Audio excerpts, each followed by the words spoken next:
Good evening class. सावन की शुरुआत।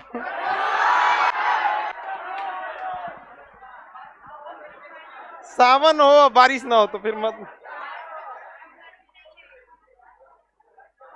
हाँ, वैसे भी आज बारिश बहुत जोर से है और रात में बहुत गर्मी था,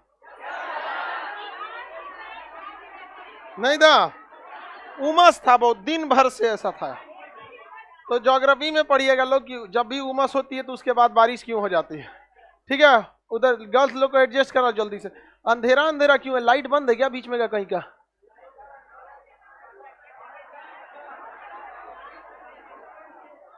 एडजस्ट कराओ जी लड़की सबको कहीं कहीं।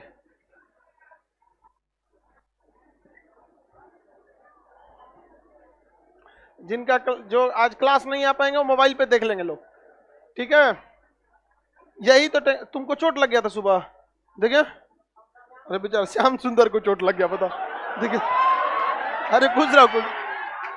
अच्छा चलो कोई दिक्कत नहीं, बस थोड़ा सा लगा, ठीक है। तो लड़का सबके लिए चलो। श्याम सुंदर को लग गया, बता। जब हम सुने थे कि तुमको चोट लगा, हमको सुबह से मन नहीं लग रहा था। श्याम सुंदर को चोट लग गया तो बता, हमको मन किया कि आज व्रत रह जाए। लेकिन नाश्ता करने के बाद याद आया। बेटा तुम आया कितने बजे था ये बताओ? 4 बजे आए थे। क्या जरूरत रहती इतनी पहले आने की? देखो ये सब चीजें लाइव वाले लोग, आप लोग ही ठीक हो, पढ़ते रहते हो वहां से। बेचारा सब 4 बजे आ जाते हो। आप सबको क्लास जगह मिलता है, समझ में आएगा? और कोशिश कीजिए जो जहां बैठ जाता है एक आध दिन वहीं बैठा करो लोग, वहां पर दिक्कत नहीं होगा। यहाँ पर अब हम सीट थोड़ी फिक्स कर सकते हैं, समझ में आ गया कि नहीं आ गया? जैसे यहाँ पे देखो ये बकलोलिया सब एकदम फिक्स है, यहीं बैठती है सब। तो हम यहाँ सीट नंबर 1 2 थोड़ी लिख सकते हैं, बकलोलिया लिख देते हैं। समझ में आ गया कि नहीं आ गया? बकलोलिया 1 2। तो वैसे ही कोशिश कीजिए लोग कि जहां आप बैठते हैं ना वहां पे आप लोग एडजस्ट हो जाइए, इससे थोड़ा आप ही लोग को सहूलियत होगी। समझ में आया कि नहीं? आज लड़की सबको या कोई लड़का लड़की लेट आए तो आज कुछ मत बोलिएगा लोग जी, बारिश हुआ है बेचारा। आज कोई लड़का लड़की लेट आए, आज के दिन बस बारिश हो रहा है इस वजह से आ जाने देना, ठीक है? या कहीं कहीं एडजस्ट कर देना। कौन सी पढ़ा रहे थे जी? आज आप लोग को पीडीएफ देना था, लेकिन बारिश हो गया इस वजह से ऑफलाइन वालों को पीडीएफ नहीं मिल पाएगा, लेकिन ऑनलाइन वालों को पीडीएफ मिल जाएगा। ऑनलाइन वालों को पीडीएफ दे दीजिए। पीडीएफ केमिस्ट्री का फर्स्ट पीडीएफ हो जाएगा। फर्स्ट तो मिल ही गया होगा बाबू। बॉय लोग की एक खराबी, लड़की सबके पीछे एक जगह छोड़ के रखा। आपको इतना तो बुद्धि होना चाहिए, बारिश हो रही है बेचारी जिसको कहीं कहीं लेट हो जाता होगा, इतना तो बुद्धि है ना। लेकिन बुद्धि नहीं रहता है सबको। आज बता के वही लड़की वाला सीट पर बैठ जाएगा, मार दिया करो लोग, बकोट लो इसे। हाँ तू मत बकोटना, भगलोल कहीं की बकोटे की तो चलिए जाएगा यहाँ पर। हम छोटकी छोटकी लड़की सबको बोले उसे बोलबो करेगी, से कोई दिक्कत नहीं।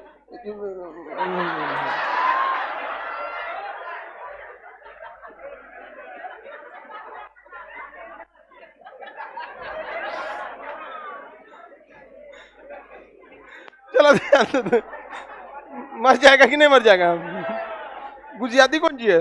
रो रही है।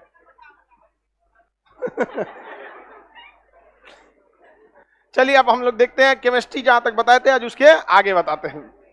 सब लोग एडजस्ट हो गया बाबू? बाबू जाओ ना एडजस्ट हो जाओ। जीत क्या करता है सब गधा सब, ये सबको बैठाना पड़ता है। बताओ यहाँ पे बारिश होके गड़बड़ा गया, अभी सब मिठाई लेके आ रहा था, सब रिजल्ट आया ना दरोगा वालों का, बारिश गड़बड़ा दिया आज, न तो आज मेरा फ्रिज भर जाता। अब हर सावन काम हो गया रहता उतने से, यहाँ अब बारिश जाके गड़बड़ा दिया। यहाँ पे बारिश बाद आएगा। चलिए बाबू, हम आपको कल बताए थे न्यूक्लियन वगैरह चीज बता दिए थे। देखिए पदार्थ के अंदर केवल इलेक्ट्रॉन प्रोटॉन न्यूट्रॉन के अलावे भी बहुत चीजें होती हैं, लेकिन इलेक्ट्रॉन प्रोटॉन न्यूट्रॉन ये अस्थाई मूल कण है। जैसे दाल चावल रोटी सब्जी अस्थाई भोजन है, उसके अलावे चटनी पापड़ सलाद कुछ कुछ बनाते रहिए, वो लगा नहीं समझ में आ गया कि ना। लेकिन ये सब चीज क्या है, मुख्य रूप से समझ में आ रहा है कि नहीं। इसी कणों के अंदर कुछ एंटी पार्टिकल पाया जाता है। एंटी पार्टिकल उसे कहते हैं जो एक दूसरे को नष्ट कर सकता है। इलेक्ट्रॉन का उल्टा होता है पॉजिट्रॉन। अगर इलेक्ट्रॉन आ गया और पॉजिट्रॉन आ गया, दोनों एक दूसरे को क्या कर देंगे, खत्म कर देंगे। तो वैसे कण जो एक दूसरे को नष्ट कर देते हैं क्या कहलाते हैं, एंटी पार्टिकल। हिंदी में प्रतिकण कहते हैं। क्या कहते हैं, प्रतिकण। इलेक्ट्रॉन का प्रतिकण कौन होता है, पॉजिट्रॉन। क्या होता है, क्या होता है, पॉजिट्रॉन। समझ में आ रहा है कि नहीं आ रहा, किसी को कोई दिक्कत नहीं। बाबू बताइए, न्यूक्लियन में कितने तत्व हैं, कितने कण, कौन कौन, न्यूट्रॉन और प्रोटॉन। समझ में आ रहा है कि नहीं आ रहा, कोई दिक्कत आप लोग को, कोई दिक्कत, चलो ध्यान से समझ लो। और ऐसे मूल कण में तो बहुत सारे कण होते हैं। अस्थाई मूल कण में 3। एक तो मीडिया वाला ना लड़कों का इंटरव्यू ले रहा था, तो पूछा कि न्यूटन के कितने नियम, तो कह रहा है 3। कहा कौन कौन, तो कह रहा है इलेक्ट्रॉन प्रोटॉन न्यूट्रॉन। स्टूडेंट बताओ, इस सब देश को क्या बनाएगा सब। अब सोचो, अगर ऐसा आदमी अगर गलती से डॉक्टर बन गया तो किडनी के ऑपरेशन के टाइम ना भेजा खोल देगा। मतलब फिजिक्स का उठा के कहां लेके चला आया। देखो सीधे चल गई।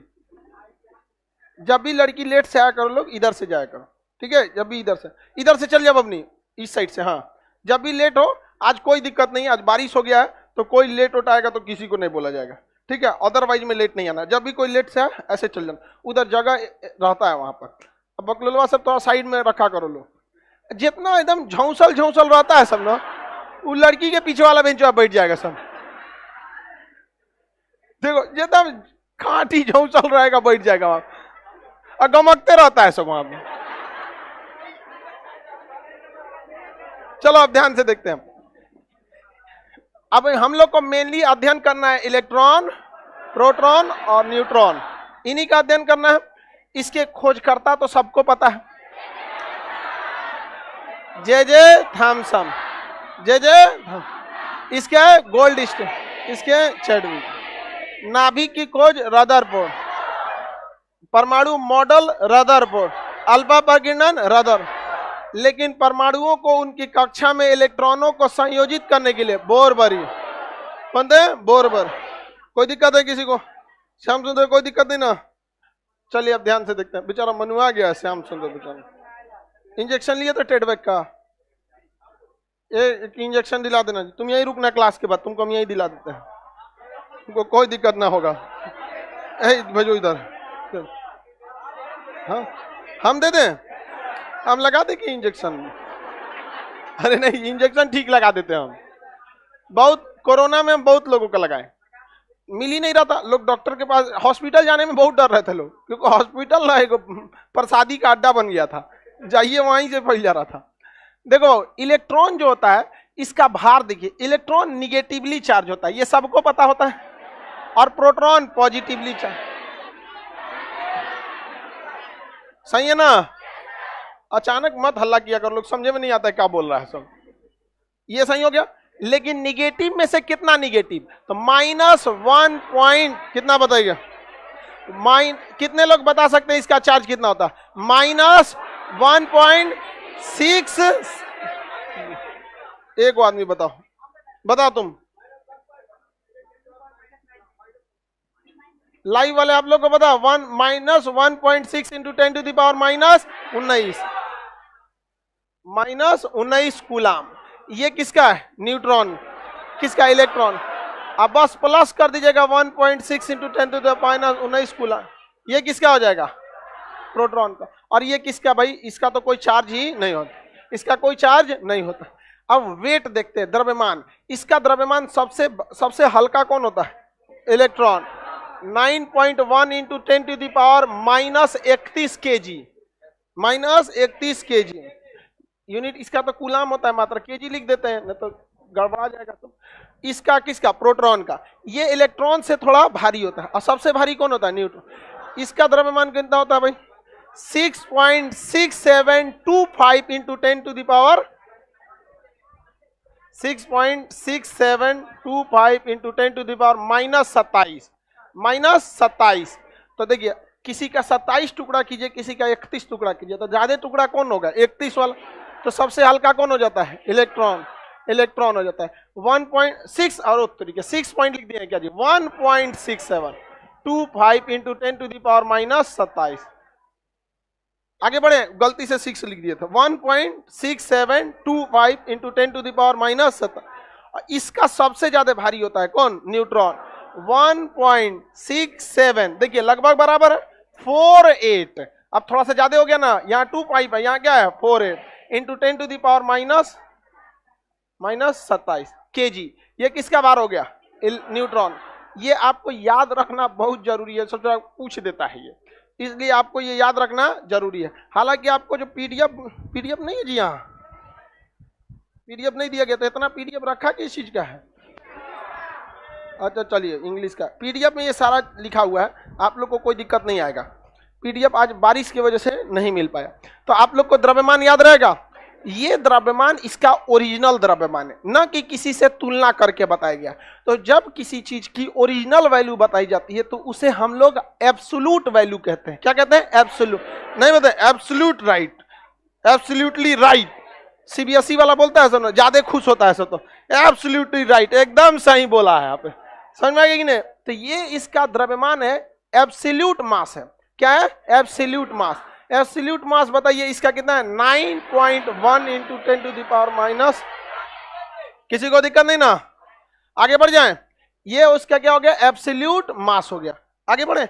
अब इसके लिए इसके अलावे एक एटॉमिक मास यूनिट होता है। क्या होता है? Atomic mass unit. मतलब किसी से तुलना करके क्या किया जाता है? किसी से तुलना करके जब आपका द्रव्यमान बताया जाता है तो उसे रिलेटिव मास कहा जाता है। जैसे हमारा एब्सोल्यूट मास जो है 79 kg है, मतलब 80 kg मान के चलिए, 1 किलो बढ़िए क्या होगा? सावन में घट जाएगा। चलिए मान लेते हैं कितना kg? 80 kg। तो मेरा एब्सोल्यूट मास 80 kg। समझ में आ गया कि नहीं आ गया? किसी को कोई दिक्कत? लेकिन अगर हम, ये तो मेरा एब्सोल्यूट हो जाएगा, एक हम ऐसा चीज देखते हैं जो हर जगह अवेलेबल है। यानी अगर आप 50 किलो का आदमी खोजिएगा ना तो हर जगह अवेलेबल होगा। 50 किलो की महिला भी अवेलेबल हो जाएगी। हल्का होती है सब महिला, सब उनको बायोलॉजिकल रीजन होता है, बहुत ज्यादा वजन नहीं होता है, उनमें फैट की मात्रा क्या होती है? ज्यादा होती है। तो 50 किलो का अगर आदमी खोजेंगे तो इजीली अवेलेबल हो जाएगा कि नहीं? 80 किलो का खोजेंगे तो इजीली होगा। हो सकता है किसी परिवार में कोनो 80 किलो का ना हो, कुपोषण वाला हो। हालांकि 80 kg ओवर हो जा रहा है, इतना नहीं होना चाहिए। तो बताइए मेरा एब्सोल्यूट मास 80 kg, और अगर हम किसी परिवार का एवरेज निकालना चाहें तो 50, तो 50 kg हम क्या मान लेते हैं? एवरेज 50, चलिए 40 मान लेते हैं। अब तो हर घर में अवेलेबल हो जाएगा। समझ में? बकुला तुम कितना kg का? 40 का है तरीका। बकुला एकदम 40 kg का, बहुत हल्का है तुम। आंधी उधी का सीजन चल रहा है, ठीक है, इधर उधर नहीं घूमना। तो बताइए हम एक एवरेज कितना मान लिए? तो 40 kg का हर जगह आदमी अवेलेबल हो जाएगा। अब जब हम लड़कों को नहीं दिया गया है ये तो पहले दिन वाला पीडीएफ, पहला दिन वाला आप लोग को मिल गया है। चलिए 40 kg क्या माने हम लोग? एवरेज। मेरा एब्सोल्यूट वेट बताइए 80। एब्सोल्यूट मास 80, मतलब हम 80 के हैं।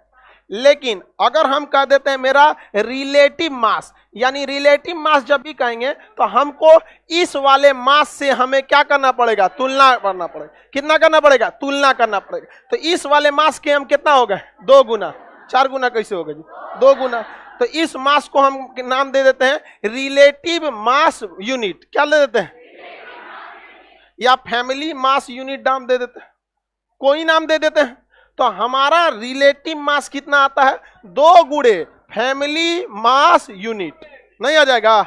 2 गुणे फैमिली मास यूनिट। किसी को कोई दिक्कत? तुलना करके निकल सकता है कि नहीं दिक्कत?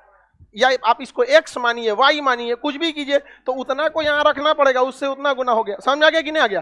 किसी को दिक्कत? अब जैसे बकुल हुआ 40 किलो का ये है, तो इसका रिलेटिव कितना हो जाएगा? इसका एब्सोल्यूट कितना है? 40, और रियल कितना हो जाएगा? 1। रिलेटिव कितना हो जाएगा? 1। अगर हम इसको x वैल्यू मान लेते हैं, क्या मान लेते हैं? x मान लेते हैं, तो इसका रिलेटिव कितना हो जाएगा? 1x। कितना x हो जाएगा? 1x हो जाएगा। तो आपको मास दो तरह से पता होना चाहिए, एक एब्सोल्यूट मास और एक रिलेटिव। अभी हम टॉपिक पे आते हैं तब बताएंगे आप लोग। जैसे और किसी का एग्जांपल लेते हैं, तुम बता पाओ श्याम सुंदर को बता कितना केजी को, 58, 60 मान लेते, तो इसका एब्सोल्यूट वजन 60 कितना है 60। अब रिलेटिव तुलना करते हैं तो 1.5 गुना इससे, कितना गुना है 1.5 गुना, यानी 1.5x। रिलेटिव में श्याम सुंदर कितना आ गया 1.5, एब्सोल्यूट में हाँ 60। आप बताओ बबनी, बताइए निको 100। चलिए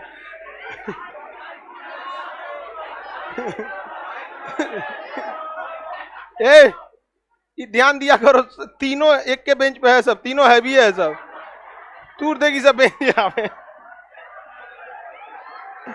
चलिए ध्यान दो, क्या हो गया बाबू, दिख रहा है? टीवी बंद हो गया पीछे, चालू हो जाएगा। चलो देखो 100 बबनी का एब्सोल्यूट मास कितना है 100, बहुत हैवी है जी। बताओ, बीच में कोई नहीं बोलेगा, लड़की का क्वेश्चन लड़की बताएगी, आप लोग रिलेटिव बताइए। रिलेटिव में 2.5x, समझ में आ रहा है कि नहीं आ रहा है? किसी को दिक्कत? आप में कोई इससे भी हैवी है?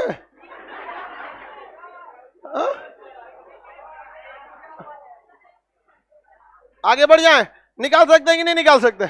कोई दिक्कत? तुम औलादी शैतान, हाँ खड़े हो, क्या कीजिए को 75 का है तुम, बेटिया इसका कितना है 75, कितना है 75, यानी इसके 2 गुना से थोड़ा सा कम। तो हम लोग ये कह सकते हैं कि 1.9 या 1.8 कह सकते हैं कि नहीं कह सकते?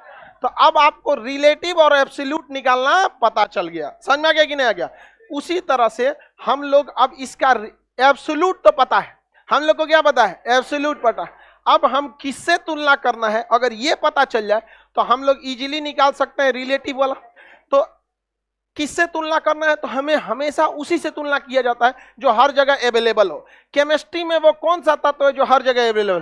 कार्बन। क्या है? कार्बन। तो कार्बन परमाणु के टुकड़ा को, जो उसका एक परमाणु का जो टुकड़ा का भार होता है, उसे को हम लोग मान लेते हैं तुलना करने के लिए, जिसे हम लोग AMU या एटॉमिक मास यूनिट कहते हैं। वह होता है 1.6 × 10⁻27 kg, -27 kg। अतः अब हमें किसी की भी तुलना करानी है केमिस्ट्री में तो हम कार्बन परमाणु के टुकड़ा से कराएंगे। तो उसे हम क्या कहेंगे? Atomic mass unit. कितना होता है? 1.6 × 10⁻⁻⁷ आइए बताइए, अब अगर हम प्रोटॉन की बात करें तो इसका 2 वैल्यू निकलेगा। Absolute value 1.6725 × 10⁻⁻⁷। अतः अगर आप प्रोटॉन की बात करेंगे तो अगर आप इन 3 अक्षर को नहीं देखिए, इन 3 अक्षर को नहीं देखिए तो 1.6 × 10⁻⁻⁷ लगभग बराबर है कि नहीं है? लगभग बराबर है, तनिए सा ना ज्यादा है। तो यह कितना, ये तो हो गया एब्सोल्यूट वैल्यू, और अगर रिलेटिव करिएगा तो लगभग 1 या तनी सा ज्यादा आएगा। तो ये होता है 1.007, लगभग बराबर है। भाई दशमलव में तो तनी सा ही 3 अक्षर ज्यादा है, बाकी तो बराबर है। नहीं समझ में आया? तो बताइए एटॉमिक मास यूनिट कितना होता है? एटॉमिक मास यूनिट किस तत्व से निकाला गया? कार्बन। कार्बन से ही क्यों निकाला गया? कार्बन पूरे जगह अगुआ ऐसा घूमते रहता है जहां तहां, इसीलिए उसी से क्या कर लिया जाता है? निकाल लिया जाता है। समझ में आ रहा है कि नहीं आ रहा है? तुम कोटा वाला नहा के आया है, बताओ एटॉमिक मास यूनिट बताओ। हाँ -27, 1.6 × 10⁻⁻⁷। घबराना थोड़ी है, सब यही के लगभग में घूम रहा है। 1.6 सब इसी के लगभग में घूम रहा है। अगर चार्ज निकालना है तो 1.6 × 10⁻⁻, नहीं, इसके लिए तो टेंशन है नहीं, चार्ज नहीं होता है। बस उस चार्ज के आगे क्या लगा देना है? प्लस। प्रोटॉन के लिए माइनस, न्यूट्रॉन के लिए। किसी को कोई दिक्कत नहीं ना? एटॉमिक मास यूनिट जो होता है वो किस तत्व से निकाला गया? रिलेटिव में जब भी हम मास निकालेंगे तो एटॉमिक मास यूनिट से क्या कराएंगे, तुलना करेंगे। तो बताइए प्रोटॉन का एटॉमिक मास यूनिट एब्सोल्यूट में 1.6725 और ये भी तो लगभग उतने, तनी सा दशमलव में ज्यादा है 3 अक्षरिया, तो तनी सा ज्यादा है 3 अक्षर, हम इधर निकाल दिए। अब आप भाग दे के निकालेंगे, इतना मेहनत कीजिएगा, रेडीमेड का जमाना है, निकालेंगे तो क्या फायदा होगा, उतने आएगा, नहीं आएगा। न्यूट्रॉन का देखें, ये बताइए, अब अपने मन से आप लोग सोचिए, तनी ये प्रोटॉन से न्यूट्रॉन तनिए सा ज्यादा है, थोड़ा सा ज्यादा है। देखिए 6-7 तो इसमें भी है, 6-7 है, इसमें 25 है, इसमें तनी सा ज्यादा, वो भी दशमलव में तीसरा चौथा अंक में अंतर, कोई खास अंतर नहीं आता है। तो ये भी लगभग उतना ही आएगा, तो 1.008 कितना हो गया है 8, कोई दिक्कत है किसी को, 1.008 यानी लगभग ये एटॉमिक मास यूनिट के बराबर होता है। एटॉमिक मास यूनिट के क्या होता है, बराबर। लेकिन जब हम इलेक्ट्रॉन का निकालेंगे तो इलेक्ट्रॉन जो होता है एटॉमिक मास यूनिट से भी हल्का होता है, क्योंकि इसको -31 टुकड़ा हो रहा है और इसका 27 टुकड़ा हो रहा है, तो ये तो और हल्का होगा। समझ में आ गया कि नहीं, हल्का मेन जिससे तुलना कराना है उससे भी कम होगा। तो ये दशमलव में आएगा या फिर एक से बड़ा होगा कि एक से छोटा, एक से बहुत छोटा, 0.0005। समझ में आ गया कि नहीं, 0.005। अब ये भाग दे के आप निकालिएगा, आपका आंसर उतना ही आएगा, क्योंकि ये बहुत ज्यादा हल्का है ना। समझ में आ गया कि नहीं आ गया। तो आपको एब्सोल्यूट और रिलेटिव याद रहेगा। एब्सोल्यूट को एटॉमिक मास यूनिट जो होता है AMU, किसका टुकड़ा होता है, किसका टुकड़ा, एटॉमिक मास यूनिट का वैल्यू बोलिए। बाबू बहुत उटपटांग टॉपिक है केमिस्ट्री का, इसको अगर पार कर गए समझ जाइए आप पार कर गए, और अगर इसको नहीं पार करेंगे तो यहीं से मोटिवेशन गिरने लगेगा। केमिस्ट्री बहुत टफ नहीं है, एवरेज सब्जेक्ट है, लेकिन आपको भागना नहीं है। किसी सब्जेक्ट से अगर भाग जाइएगा तो कभी वो आप तो और कमजोर होते जाएंगे। जो सब्जेक्ट टफ लगता है उसको और प्रैक्टिस कीजिए। और एक और बात आपको बताते हैं, कोई सब्जेक्ट ससुरा टफ नहीं होता, आपको प्रैक्टिस कितना कर। अगर आपको कोई मैथ नहीं आ रहा है ना, उसका फॉर्मूला और कुछ नहीं आता है, उस ससुरा को 40 बार बनाइए, इतना बनाइए कि अक्षरवा याद हो जाए, यादें हो जाएगा ना, धीरे धीरे आपको कुछ समझ में आने लगेगा। ओहो ससुरा यहां से ये हो रहा है, समझ में आ गए। भले आपको याद नहीं है, याद कर जाओ ससुरा को यहाँ पर, समझ में आ गया कि नहीं। जब अब किसी गली में जब आप बहुत ज्यादा चक्कर लगाएगा, ऑटोमेटिक पता चल जाएगा मिश्रा जी का घर है, दुबे जी का घर है। तो ज्यादा प्रैक्टिस करिए, अपने समझ में आ जाएगा फास्फोरस है, सल्फर है, बस आपको चक्कर लगाना। लेकिन आप लोग चक्कर लगाते हैं दूसरे जगह, और उसमें आप सक्सेस हो जाते हैं, नहीं हो जाते हैं।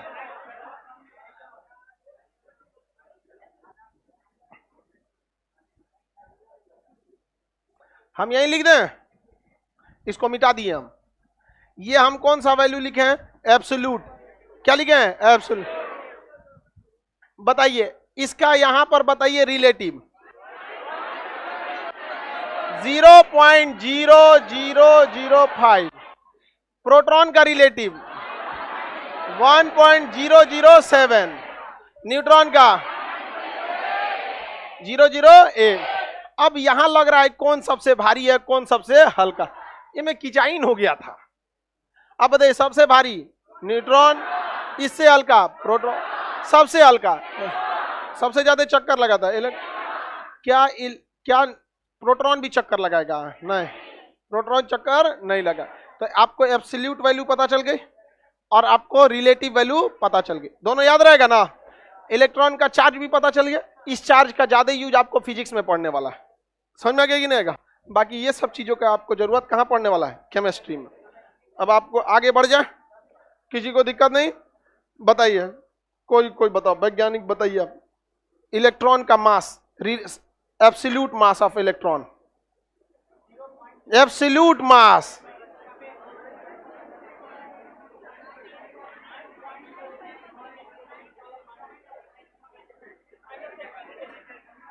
लड़की लोग में बताइए, पूछने तो दो क्वेश्चन वहां, इलेक्ट्रॉन वाला बता रही है लोग, हम न्यूट्रॉन का बताइए। Absolute mass of neutron,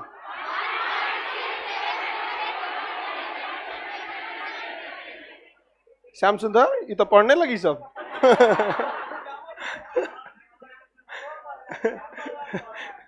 competition tough हो गया।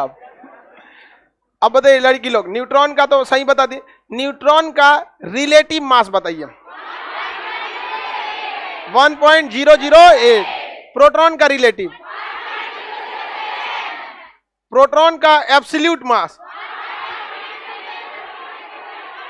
1.6725 इंटू 10⁻⁻27। Very good. AMU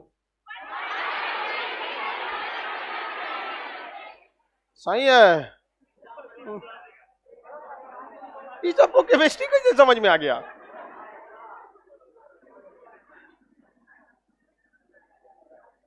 बढ़िया बात है, आप लोग को केमिस्ट्री समझ में। देखिए अब हम समझते हैं एटॉमिक नंबर के बारे में। फिर जब एटॉमिक नंबर समझ जाएंगे तो एटॉमिक मास समझना पड़ेगा। एटॉमिक नंबर क्या होता है, ध्यान से समझिए। किसी भी परमाणु के अंदर जितनी संख्या में प्रोटॉन होते हैं उतनी ही संख्या में बाहर इलेक्ट्रॉन चक्कर लगा रहे होते हैं। समझ में आ गया कि नहीं? जितनी संख्या में प्रोटॉन होते हैं अमूमन उतनी ही संख्या में इलेक्ट्रॉन बाहर चक्कर लगा रहे होते हैं। एटॉमिक नंबर जो होता है, एटॉमिक नंबर इसे हम परमाणु क्रमांक कहते हैं। परमाणु क्रमांक। बाबू एक चीज ध्यान रखिएगा, इसमें इंग्लिश और हिंदी, जो इंग्लिश मीडियम वाले हैं उन्हें हिंदी भी देखते रहिएगा, जो हिंदी वाले हैं उन्हें इंग्लिश भी देखते रहिएगा, क्योंकि साइंस में इंग्लिश हिंदी का बहुत ज्यादा फर्क नहीं पड़ने वाला है। और जो लोग कहते हैं लोग ना कि सर इंग्लिश में बताइए, अगर पूरा इंग्लिश बता देंगे तो ओकरो निकल जाएगा ऊपर से। नहीं समझ में आया? किसी को दिक्कत? चलिए ध्यान से देखते हैं। एटॉमिक नंबर या परमाणु क्रमांक यह वह नंबर होता है जो किसी भी परमाणु के अंदर प्रोटॉनों की संख्या को बताता है। किसे बताता है? प्रोटॉन की संख्या को बताता है। तो परमाणु क्रमांक किसे बताता है? प्रोटॉन की। जैसे हम यहां लिख देते हैं सोडियम 23। तो यहां एक चीज समझिए, अब शुरुआत है तो इसको समझिएगा। जब भी हम कोई तत्व लिखते हैं तो उसके नीचे वाला संख्या परमाणु क्रमांक बताता है, परमाणु क्रमांक। और परमाणु भार ऊपर वाली संख्या, याद रखने का तरीका, भार हमेशा ऊपर लिया जाता है। अगर बोझा ढोइएगा तो कहां लेके ढोइएगा? ऊपर। तो इसमें परमाणु भार कितना है? 23। परमाणु भार 23। अब परमाणु क्रमांक जैसे हम लिखते हैं कार्बन 614, परमाणु क्रमांक 6। अब परमाणु भार हम लिख देते हैं कैल्शियम 2040, क्या है? तो इतना तो समझ में आ गया। हम लिख देते हैं आर्गन 1840। द्रव्यमान कितना? 40। परमाणु द्रव्यमान 40। अब परमाणु क्रमांक, यह परमाणु क्रमांक क्या बता रहा है? इसके नाभिक में उपस्थित प्रोटॉनों की संख्या, प्रोटॉनों की संख्या। जैसे हम सोडियम 1123 ले लेते हैं, 1123। इसके नाभिक में प्रोटॉनों की संख्या, यानी इसमें प्रोटॉनों की संख्या, प्रोटॉनों की संख्या, और इसमें इलेक्ट्रॉनों की संख्या 11। इलेक्ट्रॉनों की संख्या देखिए, ऐसे कोई जरूरी नहीं है। बात समझिए, जितनी संख्या में प्रोटॉन होते हैं उतनी ही संख्या में इलेक्ट्रॉन होते हैं। तो हम ये कह सकते हैं अगर कि परमाणु क्रमांक प्रोटॉनों की संख्या है तो हमको ये भी कह देना चाहिए कि परमाणु क्रमांक इलेक्ट्रॉनों की भी संख्या है। कहने में कोई दिक्कत नहीं है, आंसर भी सेम आएगा, लेकिन कभी कभी गड़बड़ा जाएगा, क्योंकि इलेक्ट्रॉन को आवारा कण कहा जाता है। ये जहां तहां चक्कर पकड़ करते रहता है। पता चला 11 को इलेक्ट्रॉन है ना, तो एगो चल जाएगा घूमने, का हो तो गड़बड़ा जाएगा। यहाँ पर समझ में आ गया कि नहीं आ गया? तो आवारा कण किसे कहा जाता है? तो क्या आप किसी आवारा पे भरोसा कर सकते हैं? इसलिए कभी भी आवारा पे भरोसा नहीं। समझ में आ गया कि नहीं आ गया? आप लोग का लक्षण इलेक्ट्रॉन से मैच करता है कि नहीं?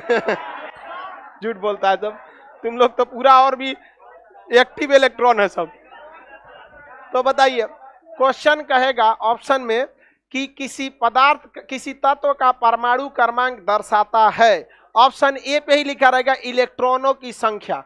गड़बड़ हो जाएगा। आंसर आ जाएगा इलेक्ट्रॉनों की संख्या पे, लेकिन वह आंसर तब तक ही सही रहेगा जब तक इलेक्ट्रॉन चक्कर पकड़ नहीं किया। सोचो कब वो भाग जाता है इलेक्ट्रॉन, गड़बड़ा जाएगा। कब वो और को बुला ले आता है, चल चल चल हमरे घर चल, हमरे घर। खचरा होता है वो इलेक्ट्रॉन। इसलिए भरोसा किस पे करना है? प्रोटॉन। तो परमाणु क्रमांक किसे दर्शाता है? किसे दर्शाएगा? प्रोटॉन। प्रोटॉनों की संख्या। अब ये नीचे वाला तो फरिया गया, ये किसे दर्शा रहा है? प्रोटॉनों की संख्या। अब इनका काम निपटा देते हैं। आखिर ये क्या दर्शा रहे हैं? ये दिखाता है परमाणु का भार।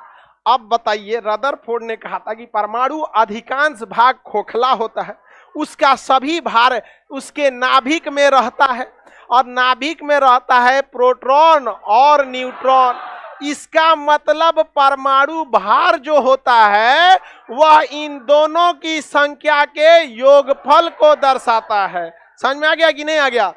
किसे दर्शाता है? योगफल को। किसी को दिक्कत? यहाँ 23 मतलब न्यूट्रॉन और प्रोटॉन को जोड़े हैं, न्यूट्रॉन और प्रोटॉन को जोड़े हैं तो कितना आया है? 23। परमाणु का अधिकांश भाग कैसा होता है? उसका समस्त भार कहाँ होता है? नाभिक। अतः परमाणु भार जो ऊपर लिखी संख्या है वह नाभिक में उपस्थित न्यूट्रॉन और प्रोटॉनों के योगफल को बता रही है। समझ में आ गया कि नहीं आ गया? अब जैसे यहाँ पर हम लिखे हैं सोडियम, ठीक है, इसका प्रोटॉनों की संख्या। लेकिन अगर हम आपसे ये पूछ दें कि बताओ बाबू इसमें न्यूट्रॉनों की संख्या, तो आपका दिमाग फट से काम करना चाहिए कि न्यूट्रॉन और प्रोटॉन को जोड़कर, किसे? न्यूट्रॉन और प्रोटॉन को जोड़कर 23 हुआ है, और जिसमें यह प्रोटॉनों को 11 बता ही रहा है, तो न्यूट्रॉन कितना होगा? 23 माइनस, ऊपर में से घटा दीजिए, 23 माइनस 11 कितना हो गया? 12। नहीं पता चला? नहीं समझ में आ गया? सिंपल है कि नहीं है? तो परमाणु भार ऊपर लिखी संख्या नाभिक में उपस्थित प्रोटॉन और न्यूट्रॉन की संख्या का योगफल है। अतः अगर कोई भी तत्व आपको दिया है तो आप उसको धड़ाधड़ दो चीज तो फटते निकाल देंगे आप। पहला कि नीचे लिखी संख्या क्या बता दिया? प्रोटॉन। और ऊपर में से नीचे घटा देंगे तो न्यूट्रॉन। ऊपर में से नीचे घटाएंगे, नहीं समझ में आया? बना सकते हैं कि नहीं? अब दूसरा देंगे तो बना लेंगे। बताइए जो पूछ रहे हैं। प्रोटॉन, देखिए प्रोटॉनों की संख्या हर वो इंसान बता सकता है जिसे मोतियाबिंद नहीं है। कितना है? 18। दिमाग कहाँ लगाना है इसमें? बशर्ते आपका आंख क्या रहना चाहिए? सही। और न्यूट्रॉनों की संख्या ऊपर वाला,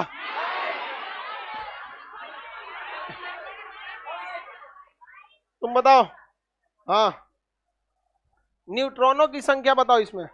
22। कैसे निकाल लिया? घटाएंगे। हाँ ठीक है, सही है। पढ़ो, मन लगा के पढ़ो। श्याम सुंदर कोई दिक्कत? इतना तो तुम तेज हाई हो। है? हाँ हाँ हाँ हाँ।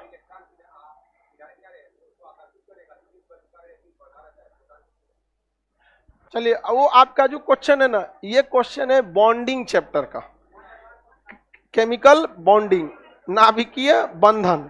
उसमें बताएंगे किस तरह से एक इलेक्ट्रॉन जाके केमिकल रिएक्शन में सिंगल बॉन्ड डबल बॉन्ड बनाता है, सिग्मा बॉन्ड पाई बॉन्ड। समझ में आ गया कि नहीं आ गया? आगे ही पूछ रहा है। श्याम सुंदर तेज है।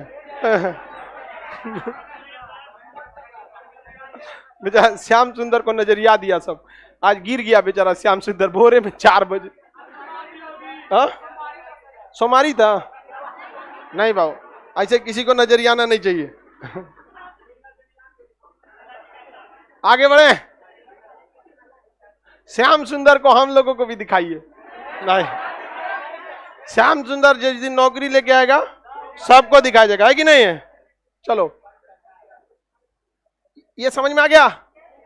न्यूट्रॉन निकालना कितना इजी है? ऊपर माइनस नीचे न्यूट्रॉन, ऊपर माइनस नीचे न्यूट्रॉन, नीचे वाला। अब प्रोटॉनों की संख्या ही इलेक्ट्रॉन, इसमें प्रोटॉन 18, इलेक्ट्रॉन 18, परमाणु क्रमांक 18। नहीं समझ आया? क्या दिक्कत है इसमें? परमाणु भार चल, न्यूट्रॉन, न्यूट्रॉन निकल सकता है? देखिए जब भी हम किसी चीज को लिखते हैं, जैसे कैल्शियम लेते हैं 20 40, तो 120 हो गया, इलेक्ट्रॉन 20, प्रोटॉन 20, न्यूट्रॉन 20, 120 हो गया, सब क्या हो गया 20। वो क्यों हुआ? क्योंकि दोनों का डबल था। अब भार बस 40 बाकी सब 20, प्रोटॉन 20, इलेक्ट्रॉन परमाणु क्रमांक 20। किसी को ये ठीक नहीं है, ठीक नहीं लग रहा है। सोडियम में ठीक था 23। चलिए अब मेरी ओर ध्यान से देखो, ये जो संख्या है ना परमाणु क्रमांक, इसे जेड से दिखाया जाता है। किस अक्षर से? जेड से। और ऊपर वाली संख्या है ना, इसे ए से दिखाया जाता है। किससे दिखाया जाता है? ए से। अब एक बार एनटीपीसी के जो अभी पेपर वर्क खत्म हुआ है ना, उसमें पूछा था कि न्यूट्रॉनों की संख्या एन बराबर क्या होता है, फॉर्मूला। तो ऊपरा माइनस नीचे वाला, तो ए माइनस जेड, ए माइनस जेड, ये कौन फॉर्मूला है? ये आप फॉर्मूला भूल जाएंगे अगर आपको अच्छे से कॉन्सेप्ट नहीं पता रहेगा कि परमाणु भार बोलते क्यों है। परमाणु भार में हम इलेक्ट्रॉनों के भार को तो ही नहीं शामिल करते हैं, बाकी सब चीजों को शामिल कर लेते हैं, जिसके दो रीजन है। पहला कि केमिस्ट्री कहता है कि आप उसी वेट को कंसीडर कीजिएगा, उसी वेट को वैल्यू दीजिए। जैसे आप जाइएगा मिर्चा खरीदने, तो देखिएगा ना, 2-4 को मिर्चा ज्यादा हो रहेगा तो कंसीडर नहीं करेगा, 2-4 ग्राम ज्यादा ही देंगे तो क्या दिक्कत है, नहीं समझ में आया। आलू प्याज खरीदने जाएंगे, अगर रेट ठीक ठाक है, अगर नॉर्मल है, तो एक आध गो आलू ज्यादा हो रहेगा तो ले जाओ यहाँ पे। अच्छा सोना खरीदने जाइए तो ना देगा, वहां पे काफी कॉस्टली है। तो हर चीज का अपना कुछ ना कुछ रूल रेगुलेशन है। उसी तरह केमिस्ट्री कहता है कि जिस चीज का रिलेटिव मास एएमयू से बराबर या ज्यादा है उसे कंसीडर करना जरूरी है। बताइए, न्यूट्रॉन का एएमयू के बराबर या ज्यादा ही है, प्रोटॉन का बराबर या ज्यादा ही, इलेक्ट्रॉन का कम और बहुते कम है यहाँ पर।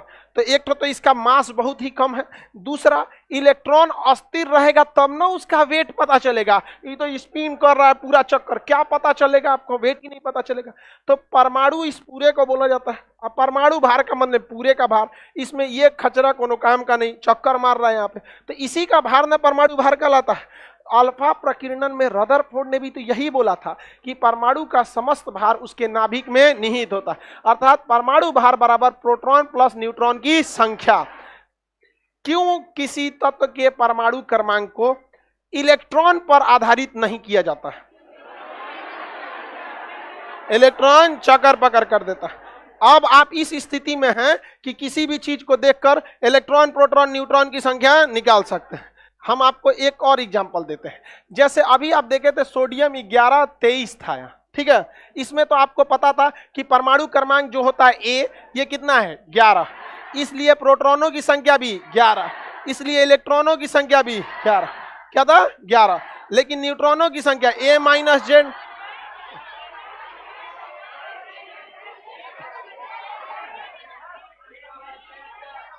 ओ माई जेड होगा, हम ए लिख दिए हैं। अयन हल्ला करता है तो कि समझे में नहीं आता क्या बोल रहा है। प्रोटॉनों की संख्या को जेड से दिखाते हैं, हम गलती से ए लिख दिए। बताइए परमाणु भार इसका ए कितना है?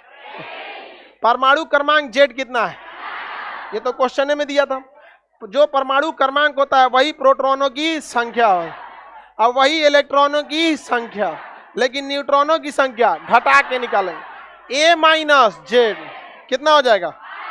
12 हो जाएगा। लेकिन एक चीज याद रखिएगा, इलेक्ट्रॉन तब तक ही प्रोटॉन के बराबर रहेगा जब तक ये ससुरा चक्कर पकड़ नहीं किया, यानी प्लस माइनस नहीं है। अगर हम इस पे लिख देते हैं प्लस, क्या लिख देते हैं? प्लस, मतलब एगो इलेक्ट्रॉन छोड़ के भाग गया, एगो इलेक्ट्रॉन छोड़ के भाग गया। तो जब भी हम इस पे प्लस लिखते हैं तो ये कितना हो जाएगा? 10। क्या हो जाएगा? 10। समझ में आ गया कि नहीं आ गया? तो इलेक्ट्रॉनों की संख्या प्रोटॉनों की संख्या के बराबर तब तक है जब तक कि वह कहीं चक्कर पकड़ नहीं। निकाल सकते कि नहीं निकाल सकते? दे आंसर, निकालेंगे? निकालिए तमाम।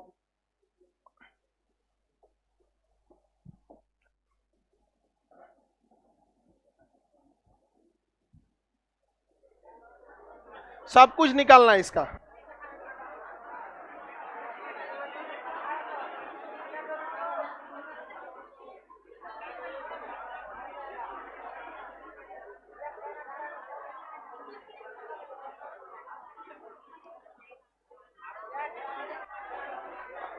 तुम हैरी पॉटर, समझ में आ रहा है?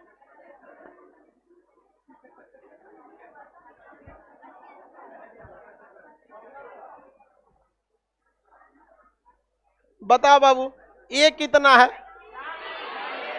ए 40, जेड प्रोटॉनों की संख्या, प्रोटॉनों की संख्या 20, न्यूट्रॉन ए माइनस जेड, हाँ 20, इलेक्ट्रॉन, इलेक्ट्रॉन 20, अब माइनस 2, 20 माइनस 2, क्योंकि जब यहाँ प्लस है मतलब ये चल गया, प्लस मतलब चल गया। कै को गए हैं सब? सोडियम में तो अकेले गया था, ए में कै को गए हैं? 2 को। कै को गया है? 2 को। तो कितना हो जाएगा? 18। तो आप बताइए, परमाणु क्रमांक जो है वो प्रोटॉनों पर इसलिए रखा जाता है कि परमाणु क्रमांक वह जगह होता है जिस जगह पर पीरियोडिक टेबल में क्या बैठते हैं सब? तत्व बैठते हैं सब। जैसे ये पीरियोडिक टेबल है ना, तो पीरियोडिक टेबल में किसी को भी स्थान दिया जाता है किस आधार पर? परमाणु क्रमांक के आधार पर। किस आधार पर दिया जाता है? परमाणु क्रमांक के आधार पर। किस आधार पर? परमाणु। तो जब आप किसी को सीट दे रहे हैं तो कंफर्म सीट दीजिएगा ना। तो परमाणु क्रमांक हम किस पे रखे हैं? प्रोटॉन पे। अब पता चला अभी हम कैल्शियम को इलेक्ट्रॉन पे रखते हैं तो अभी इसका संख्या कितना आ गया? 18 होगी। अभी इलेक्ट्रॉनों की संख्या कितनी होगी? 18। लेकिन प्रोटॉन कितना था? 20। तो ये कितने नंबर पे बैठेगा? 20 नंबर पे। गिन के देखिए, 1 2 3 4 5 6 7 8 9 10 11 12 13 14 15 16 17 18 19 20। कितने नंबर पे बैठा? 20। यानी प्रोटॉन जितना है उतने नंबर पे बैठेगा। और अगर इलेक्ट्रॉन के हिसाब से बैठाए रहते हैं तो बैठता तो 20 पे, और जहां +2 हुआ रहता तो चल जाता ही उठ के कहां? 18 पे। तो लात मार के भगा देता कि हमरे सीटवा पे काय बैठे करे, भाग यहां से। आके यहाँ सकेत करेगा। सकेत नहीं समझता, अड़सा अड़सा करेगा यहाँ आके। किसी को दिक्कत नहीं ना? समझ में तो आ ही जा रहा है जी आप लोग को। तो फिर दिक्कत क्या है आप लोग को? इलेक्ट्रॉनों की संख्या निकाल सकते हैं, प्रोटॉनों की भी संख्या निकाल सकते हैं। आपको कोई क्वेश्चन देंगे तो बता देंगे इसमें से। जैसे आपको देते हैं एल्युमिनियम, दे देते हैं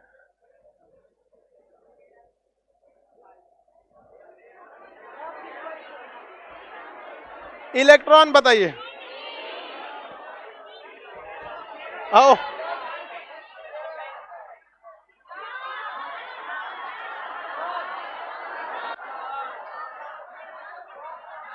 कई को आंसर 20 बता दिया था सब वो गलती से हम 20 लिख दिए थे, 13 होता है। समझ में आ गया कि नहीं? 13 छब। इलेक्ट्रॉन कितना होगा? गमछा वाला लड़का बताओगे इलेक्ट्रॉन इसमें कितना होगा? बीच में नहीं बोलेगा कितना। कैसे 10 हो गया? 13 ना होना चाहिए। हाँ अच्छा, ये 3 को भाग गया इसीलिए। प्रोटॉन कितना होगा? 13। भार कितना होगा इसका? और न्यूट्रॉन कितना होगा? सब समझ गया लड़का, सब अब पढ़ रहा है। कोई दिक्कत है जी इसमें? निकाल सकते हैं कि नहीं? यानी अब आप प्रोटॉन, न्यूट्रॉन, इलेक्ट्रॉन जो कुछ बोले सबकी संख्या आप लोग निकाल सकते। अब बस दिक्कत, हाँ तेज बोलिए, सुनाई देता कि परमाणु संख्या और न्यूट्रॉन की मदद से, चलिए हम देखते हैं इनका क्या कहना है कि परमाणु संख्या यानी जेड तथा न्यूट्रॉन की संख्या, क्या इससे हम निकाल सकते हैं? सब चीज निकल जाएगा। जैसे देखिए ध्यान से, हम लोग पहले एक चीज को देख लेते हैं। सोडियम हम लोग को बहुत फेमस है, पास में है सोडियम 23। बताइए इसमें जेड की संख्या 11, जेड 11 है। अब बताइए और ए कितना है? ए 23। न्यूट्रॉनों की संख्या इसमें इसको कितना है? 12। अब हम इसमें बीच वाला को मिटा देते हैं। इनका बाबू का क्वेश्चन था कि अगर एग्जाम में परमाणु संख्या दिया हो और क्या दिया बाबू? न्यूट्रॉन, यही ना था? न्यूट्रॉन दिया हो तो क्या हम बाकी सब निकाल सकते हैं? देखो यहाँ जेड कितना दिया है? 11, और न्यूट्रॉन कितना है? 12। कितना है? 12। तो जेड का मतलब होता है प्रोटॉन, जेड का मतलब प्रोटॉन। तो प्रोटॉन भी कितना है? प्रोटॉन भी कितना हो जाएगा? समझ में आ गया कि नहीं आ गया? और अब यही 2 नाभिक में रहता है सब, इन्हीं दोनों को जोड़ दीजिए, बाहर निकल जाएगा। कितना 23 नहीं निकल गया। जब आप समझेंगे गहराई से कि कहाँ प्रोटॉन बैठल रहता है और कहाँ न्यूट्रॉन रहता है तो आपको कोई दिक्कत नहीं आएगा। लेकिन जब आप इसको मैथ की तरह समझने लगेंगे न्यूट्रॉन बराबर a माइनस जेड तो दिक्कत होने लगेगा। समझ में आएगी नहीं? मैथ में जगह थोड़े रहता है कौन कहाँ बैठल है, तो जहां तहां घूमते रहता है। अब जैसे साइन थीटा का पता नहीं चलता कहाँ काम कर रहा है, इसमें तो समझ में आएगा ना। जैसे बोलेंगे न्यूट्रॉन तुरंत चल जाएगा नाभिक में है, नहीं समझे? और आपको तो और सिंपल था ये क्वेश्चन। जैसे इनका कहना था परमाणु संख्या और न्यूट्रॉन की मदद से क्या पता कर लेंगे, तो परमाणु संख्या जैसे दीजिएगा हमको क्या पता चल जाएगा, प्रोटॉन। और न्यूट्रॉन की संख्या जैसे दीजिएगा हमें नाभिक का भार पता चल जाएगा। और यही नाभिक का भार कहाँ जाता है, परमाणु भार। और प्रोटॉनों की संख्या ही क्या हो जाती है, इलेक्ट्रॉन। सब निकल गया, नहीं निकल जाएगा? चलिए अब आगे समझते हैं। कभी कभी क्या होता है ना, दो अलग अलग पदार्थ जो होते हैं उनका भार एक जैसा हो जाता है। क्या हो जाता है, एक जैसा हो जाता है। जैसे कैल्शियम का जो भार होता है वो 40 होता है, और इससे पहले वाला जो आर्गन होता है इसका भी भार कितना होता है, 40। तो कुछ ऐसे चीज होते हैं जिनका भार क्या होता है, एक जैसा। तो ऐसे चीजों को हम समभारिक कहते हैं। आइसो बार क्या कहेंगे, आइसो। ये कोई पूछने का क्वेश्चन है? जिनकी वैसे दो अलग अलग तत्व जिनका भार समान हो उसे क्या कहते हैं, सम। क्या कहेंगे, सम, समभारी। कोई दिक्कत है किसी को? क्या हो जाते हैं, समभारी। अच्छा, कुछ ऐसे तत्व होते हैं जिनका परमाणु क्रमांक समान होता है। जैसे ये इनका क्या था, समान, भार समान था। इनका क्या समान था, भार। अब जैसे आप देखेंगे दो अलग अलग चीज, कार्बन एगो 6 होता है, इसका भार 12 होता है, और एगो कार्बन 6 होता है, इसका भार 14 होता है। क्या भार समान है? नहीं। लेकिन क्या समान है, कर्मा।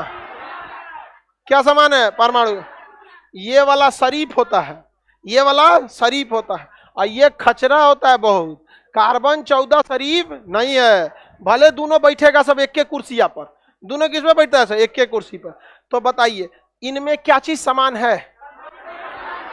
तो परमाणु संख्या समान वाले को समस्थानिक कहते हैं, क्योंकि पीरियोडिक टेबल पर आपका स्थान आपके परमाणु संख्या के आधार पर ही दिया जाता है, अतः इन्हें समस्थानिक कहते हैं। क्या कहेंगे, सम।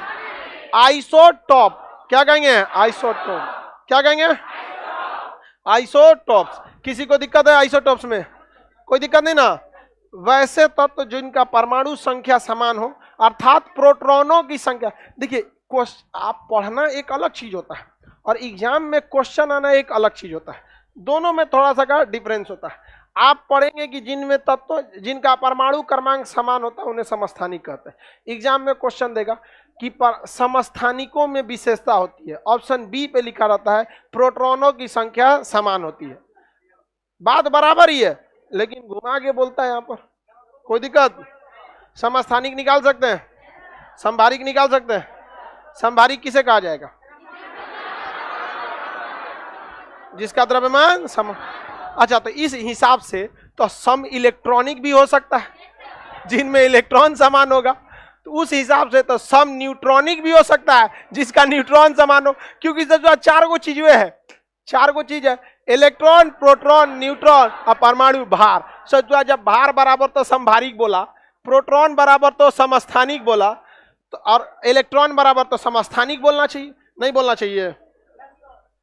बोलना चाहिए कि नहीं बोलना चाहिए? अरे हाँ ना, कुछ बोलबे नहीं कर रहे। इलेक्ट्रॉन भी क्या हो सकते हैं सर, समान हो सकते हैं। किसी को कोई दिक्कत है? आगे बढ़ जाएं। जैसे देखिए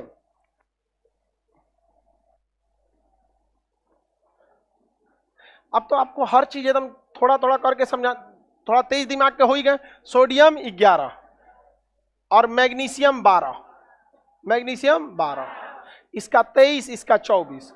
इससे जो है कुछ समान नहीं है। देखिए ध्यान से, लेकिन हमको भार से मतलब नहीं है।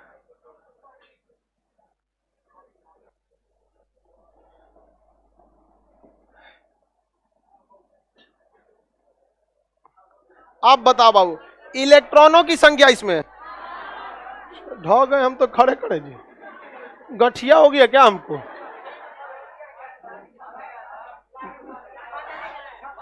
हाँ, अब लाठी उठी रखना पड़ेगा। कोड़े गिर जा रहा है आदमी अब।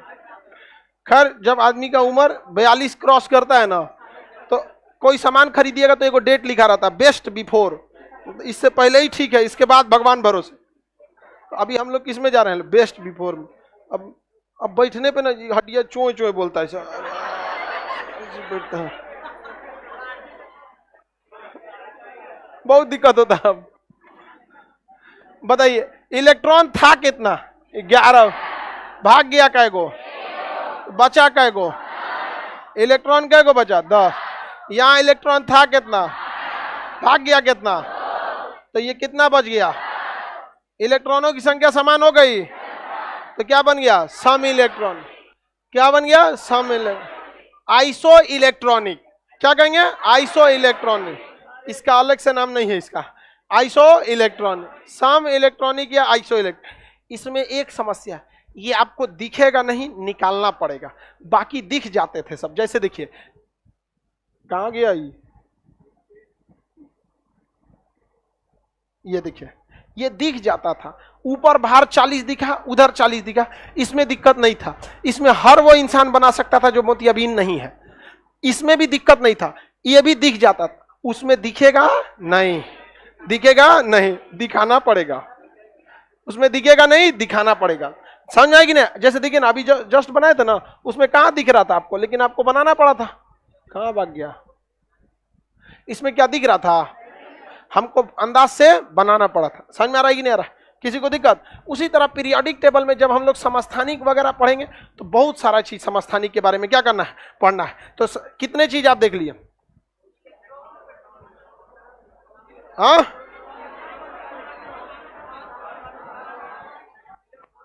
अच्छा एक और निकालिए आप लोग, पीरियोडिक टेबल से ही देते हैं। यहां से फास्फोरस और सल्फर। फास्फोरस का होता है 15 और सल्फर का होता है 16। इसका होता है 31 और इसका होता है 32। बताइए ध्यान से जरा देखिए, ये क्या चीज होगा? इलेक्ट्रॉन तो सम इलेक्ट्रॉनिक तो होने वाला नहीं है, क्योंकि प्लस माइनस दिया ही नहीं है। क्या सम भार, या बोर्डवे जगह नहीं दिया, यहाँ इधर ही लिख देते हैं 15 31 16 32। क्या समभारिक है? क्या समस्थानिक है? क्या सम इलेक्ट्रॉनिक है? प्लस माइनस देवे नहीं किया। सम इलेक्ट्रॉनिक का तो सवाल ही भूल जाइए। जब तक प्लस माइनस नहीं करेगा ना, सम इलेक्ट्रॉनिक नहीं होगा। तो सम इलेक्ट्रॉनिक नहीं है, तो अब न्यूट्रॉनों की संख्या चेक करते हैं। बताइए न्यूट्रॉनों की संख्या 31 माइनस 15, 31 माइनस 15 कितना हो गया? 16। इसमें न्यूट्रॉनों की संख्या 32 माइनस 16 कितना हो गया? 16। तो ये क्या हो गया?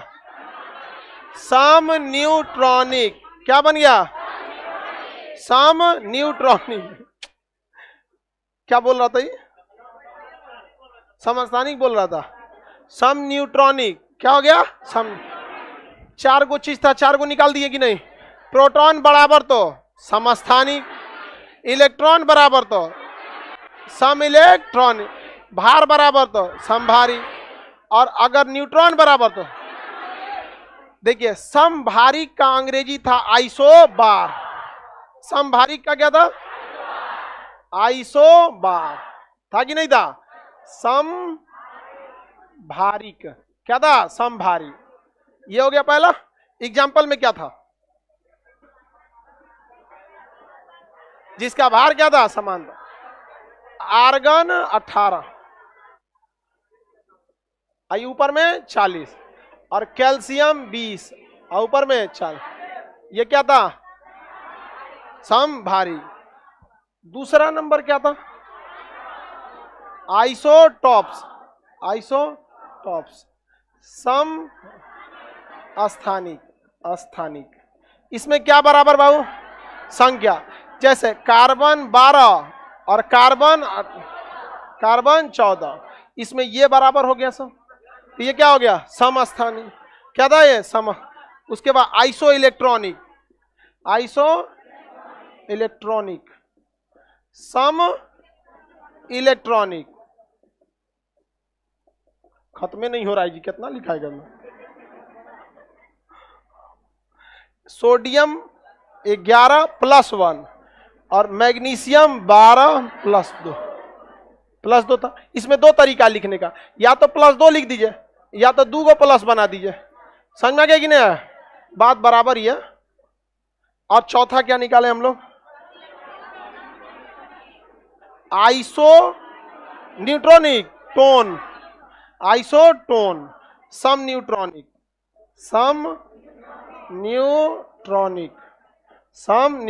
आइसोटोन। अभी निकाले थे फास्फोरस 15 और 31, 16 और 32, सल्फर 16 और 32। इसमें आपको सबसे ज्यादा दिक्कत आएगा आइसोटोन निकालने में। इलेक्ट्रॉनिक तो पकड़ लेंगे प्लस माइनस करके, जहां प्लस माइनस ऊपर सजाया है समझिए इलेक्ट्रॉन निकाल रहा है तो तुरंत मार देंगे क्या चीज? Iso electron. इसमें तो दिक्कतें नहीं होगा, समस्थानिक में दिक्कत है। आइसो इलेक्ट्रॉनिक में क्या बराबर होते हैं? आइसोटोन में, आइसोटोन में न्यूट्रॉनों की संख्या। आइसोबार, हाँ, परमाणु भार। Isotope, proton. Isotone, isotone. Examiner को क्या लगता है? उसको नहीं पता है कि आप ये सब पढ़े हैं? पता है तो एग्जाम में देगा। जानते हैं क्या आइसोटोनिक किसे कहते हैं? आइसोटोनिक में क्या बराबर होता है? क्या बराबर होता है? गलत हो जाएगा, गाढ़ापन। देखिए आइसोटोन में बराबर होता है न्यूट्रॉन। आइसोटोन। अब पूछेगा आइसोटोनिक तो पीने वाला टॉनिक।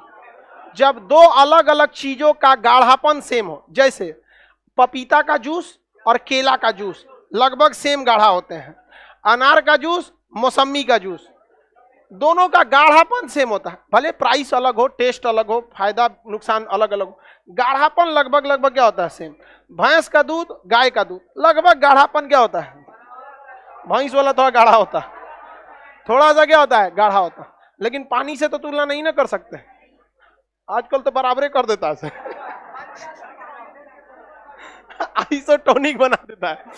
समझा क्या? एक आदमी से हम पूछे तुम्हारी भैंस कितना लीटर दूध देती है? तो कह रहा है 1.5 लीटर। हम कह रहे 1.5 लीटर, उतने ज्यादा तो खा जाती होगी वहां पे। बता, भैंस बीमार थी, उसको इलाज कराना चाहिए। 1.5 लीटर दूध कहीं भैंस देती है जी?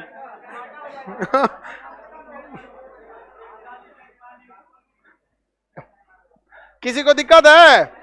आइसोटोन और आइसोटोनिक में अंतर समझ में आ गया ना? चलिए अब नेक्स्ट क्लास कल समझा देंगे। 10 लोग अभी बैठिए।